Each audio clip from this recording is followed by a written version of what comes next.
the consequences of taking the mark of the beast and worshipping him and his name.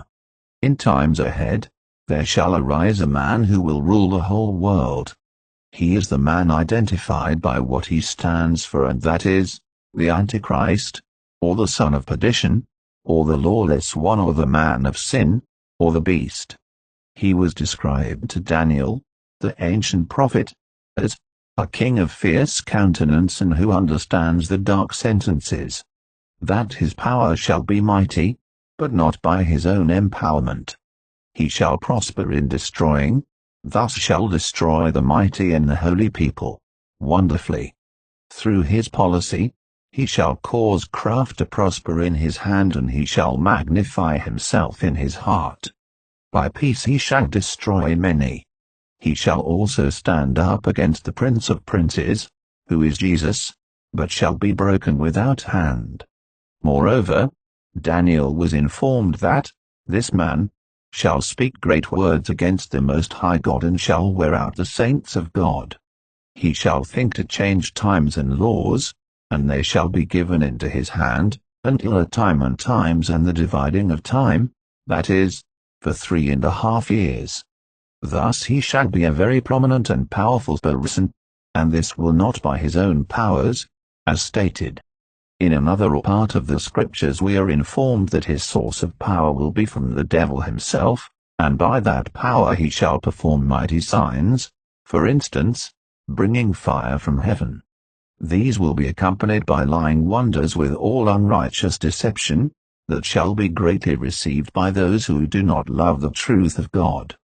When he comes into limelight, he shall exalt himself to the position of a god, and therefore oppose the worshipping of the true God of heaven, and all that is worshipped, as already mentioned. Moreover he, with the help of another beast who shall be raised by the devil, also known as the false prophet, shall enforce the people of the whole world to receive his mark on their right hand or on their foreheads. Whoever refuses to comply with this mandate will not be able to buy or sell anything. I believe this will be the reason why many shall go for the mark, and what an affront to their Creator, for receiving the mark or worshipping the beast and his image, will seal the people to irreversible damnation, as clarified in John's revelation. John was one of Jesus' disciples, who, like Daniel the prophet, was given the privilege to see the vision of the end times, and here is an extract of his visions.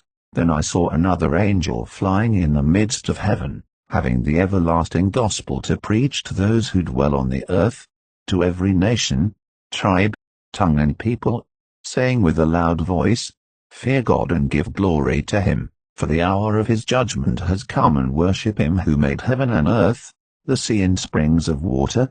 And another angel followed, saying, Babylon is fallen, that great city, because she has made all nations drink of the wine of the wrath of her fornication.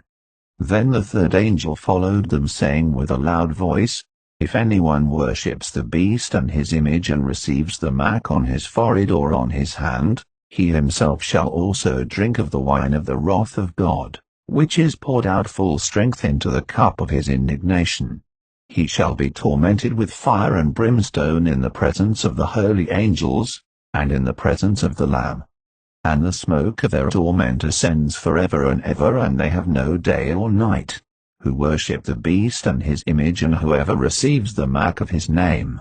Thus, we can see God's commitment to humanity, in that he will cause such a supernatural proclamation to take place.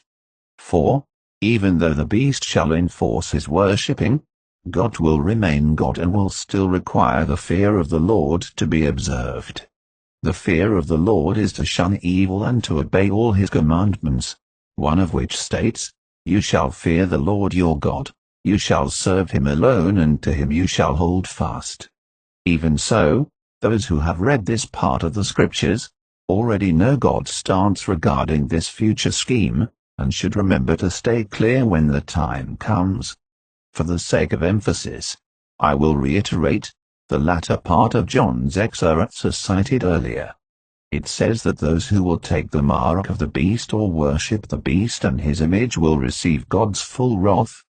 In his wrath God shall pour judgments including putrefying and loathsome sores, torment for 5 consecutive months by the demons from the bottomless pit, being put to death by the armies, whose horses' mouths will be releasing brimstone fire, and whose tails will bite like serpents, and destruction by hailstones weighing 75 pounds each, just to mention a few.